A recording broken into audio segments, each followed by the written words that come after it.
ఇంకొక రెడ్డి అడ్డు రాకుండా ముఖ్యమంత్రి పదవికి రాకుండా రెడ్లను చంపడానికి తీసుకొచ్చినట్టు బిల్లు నంబర్ 1 ఉన్న ఎజెండా అది. అసలు ఈయనకు బీసీ రిజర్వేషన్ పైన ఉన్న అభిప్రాయం గతంలో ఒక ఛానల్‌కి ఇచ్చిన ఇంటర్వ్యూ మీకు ఫస్ట్ వినిపిస్తా 15 సెకండ్స్. Okay sir. రిజర్వేషన్‌లో అధికారం ఇవ్వడం అనేది నేరం. అడిగితే జైల్లో పెట్టాలి. రైట్. అట్లాంటి ప్రశ్నని అట్లాంటిది కావాలని అడిగితే జైల్లో పెట్టాలి. అయితే అసలు రిజర్వేషన్ గురించి అంటే అధికారం అది కావాలి, మేము రిజర్వేషన్ పెంచుకుంటామంటే అసొంటిది అడిగితే రాజ్యాంగానికి విరుద్ధం అది అడిగితే వాళ్ళని జైల్లో పెట్టాలి అని చెప్పి ఆ రోజు ఆపోజిషన్ లీడర్ ఉన్నప్పుడు చెప్పిండు. ఇప్పుడు ముఖ్యమంత్రికి ఉన్నాక అదే బిల్లు తీసుకొచ్చే ప్రయత్నం ఎందుకు చేస్తున్నారు? ఒకటి నేను చెప్తా ఇప్పుడు. అయితే మీరు బీసీలు అత్యధికంగా ఉన్నారు, బీసీలకు రాజకీయమైన అవకాశం వారికి పెంచాలి అనే ఉద్దేశం నిజంగా మీకుంటే ఈ రోజు మీ దగ్గర మునుపు ఏ ముఖ్యమంత్రి గారు కూడా ఒక 5-6 పోర్ట్ఫోలియోలు అంటే మినిమం టాప్ పోర్ట్ఫోలియోలు ఎవరు కూడా పెట్టుకోలేదు. ముఖ్యంగా హోంశాఖ, మున్సిపల్ శాఖ, లేకుంటే ఎడ్యుకేషన్ శాఖ ఇవేవి కూడా ఆయన దగ్గర పెట్టుకోలే. ఏ ముఖ్యమంత్రి కూడా పెట్టుకోలే. కానీ ఈ రోజు రేవంత్ రెడ్డి గారు మొన్నటిదాకా దాదాపు 10 శాఖలు పెట్టుకున్నాడు. ఒక 4 శాఖలు మంత్రులు ఇచ్చిండ్రు. ఇంకో 6 శాఖలు ఆయన దగ్గరనే ఉన్నాయి. అందులో హోంశాఖను బీసీకి ఇవ్వచ్చు కదా. ఫస్ట్ నువ్వు ఇంప్లిమెంట్ చేస్తే నీ చిత్తశుద్ధి మేము నమ్ముతాం కదా. మున్సిపల్ శాఖ మంత్రి ఇవ్వచ్చు కదా ఇంకొకళ్ళు. ఎడ్యుకేషన్ మంత్రి ఇవ్వచ్చు కదా. ఈ రోజు primary education, higher education, technical education, municipal administration, ఈ శాఖ హోం శాఖ ఇవన్నీ మీ దగ్గరనే పెట్టుకుంటావు. ఏ అనుభవం లేనటువంటి వ్యక్తి ఇన్ని శాఖల్ని దగ్గర పెట్టుకుంటావు. బీసీ రిజర్వేషన్ అంటే ఈ రోజు బీసీలకు ఇచ్చిన నువ్వు ఇచ్చిన మంత్రి పదవులు ఏంది, నీ శాఖలు ఏంది, ఇవాళ వాళ్ళ పైన నీకున్న చిత్తశుద్ధి ఏంది?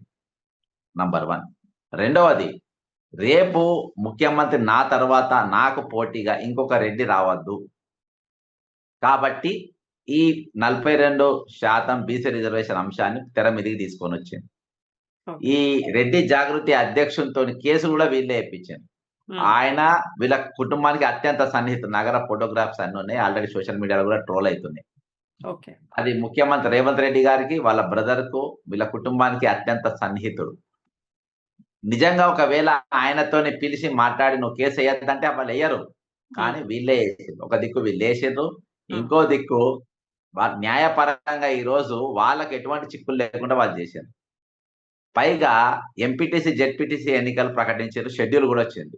వచ్చినాక లాస్ట్ మూమెంట్ లా కానీ కాంగ్రెస్ పార్టీ వాళ్ళు ఎక్కడ కూడా మంత్రులు కానీ వీరు కానీ ఎన్నికలు జరగబోతున్నాయి అని కూడా ఎవరికి చింత లేకుండే. ఎందుకంటే ఎట్టి పరిస్థితుల్లో ఎన్నికలు రాకపోవచ్చు, ఎన్నికలు రావు అనే నమ్మకం, విశ్వాసం వీళ్ళకు చాలా స్ట్రాంగ్ ఉండే. కాబట్టి వీళ్ళు ఆ స్టెప్ తీసుకున్నారు. ఈ బీసీ రిజర్వేషన్ ఉన్నట్టు తీసుకున్నారు. కానీ ఎక్కడ కూడా వీళ్ళకి వాళ్ళ మీద ప్రేమ లేదు, ఎక్కడ వాళ్ళకి అవకాశం ఇవ్వాలని లేదు. ఇంకా పెట్టుకొని ఇంకా ముందడిగేసి బీసీని ఇన్ని రోజులు నష్టపోయారు, ముఖ్యమంత్రి పదవి ఇస్తాను త్యాగం చేయి ముందు.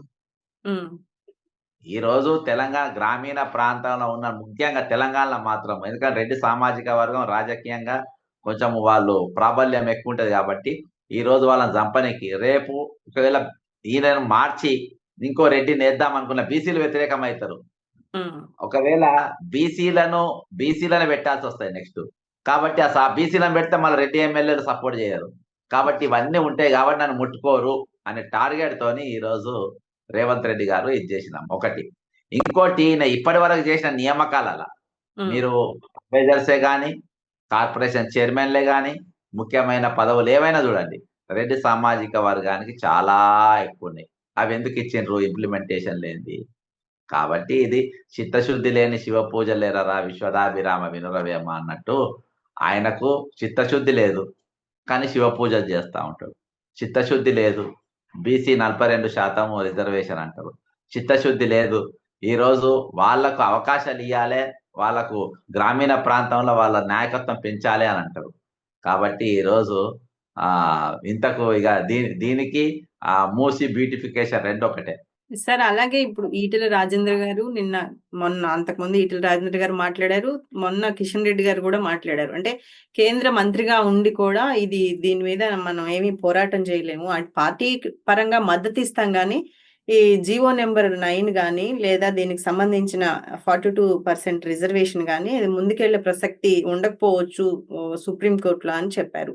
అసలు సాధ్యం అవదంటారా ఇది? అలాగే ఈటెల రాజేంద్ర గారు కూడా మాట్లాడారండి. డబ్బులు ఏం ఖర్చు పెట్టుకోకండి, అనవసరంగా ఖర్చు చేయకండి, ఎలక్షన్స్ జరగవు అని కూడా చెప్పారు. ఎలక్షన్ కమిషన్ ఈ రోజు ముందుకెళ్ళటానికే ప్రయత్నం చేస్తోంది కదా ఎలక్షన్స్.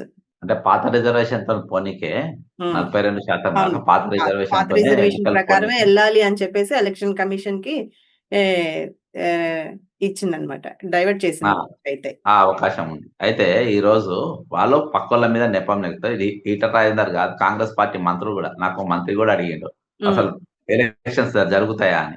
101% జరిగాయని చెప్పినాం. ఎందుకంటే ఆయనకున్న ఇంత చిత్తశుద్ధి ఏందనేది మనకు పర్ఫెక్ట్ తెలుసు కాబట్టి 101% ఎన్నికలు జరిగాయనే మనం కూడా చెప్పినాం. వాళ్ళ రూలింగ్ గవర్నమెంట్ మంత్రులు అడిగితే చెప్పిన మాట చెప్తారు. ఈరోజు బాబాసాహెబ్ అంబేద్కర్ గారు రాజ్యాంగం అంటే ఆయన ఒక ఎస్సీ ఎస్టీ బీసీ బహుజనులకు కాదు, ఆయన మొత్తం కంప్లీట్ అందరి కోసం అసలు దేశం ఏ విధంగా ముందుకు పోవాలని రచించినటువంటి రాజ్యాంగం. ఆ రాజ్యాంగం రిజర్వేషన్లు అనేది ఎందుకు ఇచ్చిన అంటే ఆయన కూడా ఒక నిమ్న జాతీయునిగా ఎదుర్కొన్న సమస్యలు, ఒక పెద్ద రాజవంశీయుడు ఆయన హెల్ప్ చేయడం వల్ల బారిస్టర్ దాకా చదివి ఆయన బయటపడగలిగింది. అటువంటి అవకాశాలు అందరికి రావు కాబట్టి బాబాసాహెబ్ అంబేద్కర్ గారు ఏం రిజర్వేషన్ తోని ఆయన ఏం రాలేదు, ఆయన జనరల్ గానే చదివిండు. ఆయన ఉత్తీర్ణుడు అయిన తర్వాత అప్పుడు ఆయన రిజర్వేషన్ తీసుకొచ్చింది. ఎందుకంటే నాకు అవకాశం వచ్చింది, బరోడా మహారాజు నాకు హెల్ప్ చేసిండు, నేను బయటపడిన, కానీ ఇటువంటి సాయం అందరికి అందకపోవచ్చు, కాబట్టి రిజర్వేషన్ ఆయన కొడితే ఈ వెనుకబడ్డ వాళ్లకు అవకాశం ఉంటదని చెప్పేసి ఆయన రిజర్వేషన్ అనేది ప్రవేశపెట్టింది. ఆయన మంచి ఉద్దేశంతో ప్రవేశపెట్టింది. ఏదో డెవలప్మెంట్ టీమ్ తోని వీళ్ళు కూడా వెనుకబడ్డ వాళ్ళు ముందుకు రావాలి, ముందు వరుసలు ఉంటే అప్పుడు దేశం పురోగతి వైపు సమానంగా ప్రయాణం చేస్తుందనే ఆలోచనతోని ఆయన పెట్టిండు.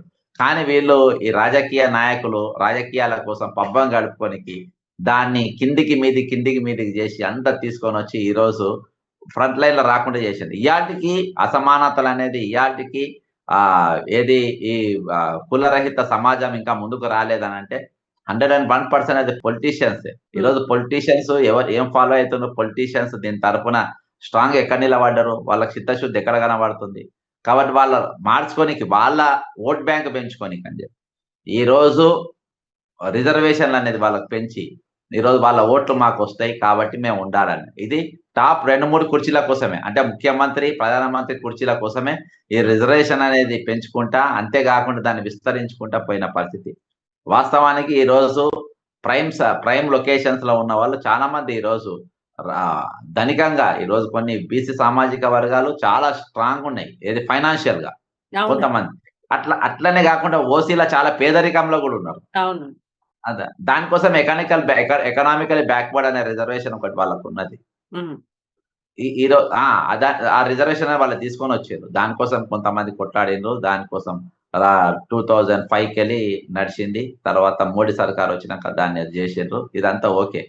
ఇప్పుడు 50% కంటే అబౌవ్ రిజర్వేషన్ అది రాజ్యాంగం అనేది ఒప్పుకోదు అనేది తెలుసు. అయినా కానీ మొండిగా ఎందుకు పెడుతుండ్రు, ఎందుకు చేస్తుండ్రు? తమిళనాడును మనం ఉదాహరణగా తీసుకొని ఎందుకు పెట్టే ప్రయత్నం చేస్తున్నా అంటే రాజకీయాల కోసం. అందుకని నేను ఏమంటున్నా అంటే రేవంత్ రెడ్డి గారికి మీ చిత్తశుద్ధి మీద మాకు అనుమానం ఉంది కాబట్టి ఫస్ట్ మీ చిత్తశుద్ధిని మీరు నిరూపించుకొని మీ దగ్గర ఉన్న శాఖలు ఇంపార్టెంట్ పోర్ట్ఫోలియోస్ అన్ని బీసీలకు ఇచ్చేయండి. వీలైతే ముఖ్యమంత్రి పదవి కూడా బీసీకి ఇవ్వండి. ఇచ్చి మీరు అప్పుడు నిరూపించుకుంటే అప్పుడు నన్ను ఎవరు నమ్ముతారు. కానీ ఇప్పుడు మాత్రం జనం ఎవరు కూడా నమ్మే పరిస్థితి లేదు. మాధవరెడ్డితోని కేసు అనేది 100% మీరే ఇప్పించిందని చెప్పి ఈ రోజు అందరు కూడా అనుకుంటున్నారు. మాధవరెడ్డి కంటే ఎక్కువ ఫైట్ చేసిన వాళ్ళు గతంలో, ఆయన పేరు రవీందర్ రెడ్డి అని, ఎక్కువ ఫైట్ చేసిన వాళ్ళు ఉన్నారు. ఈబీసీ మన ఎకనామికల్ బ్యాక్వర్డ్ దానికి ప్రెసిడెంట్ కూడా ఆయన పనిచేసినట్టు వ్యక్తి. ఈయనకంటే ఎక్కువ అంటే ఆయన అందరిని కలుపుకొని చేసింది, మరి ఎవరికి అగెనెస్ట్ గా కాలే. అన్ని కమిటీలో మద్దతు తీసుకొని ఆయన కొట్టాడేందు ఈబీసీ కోసం.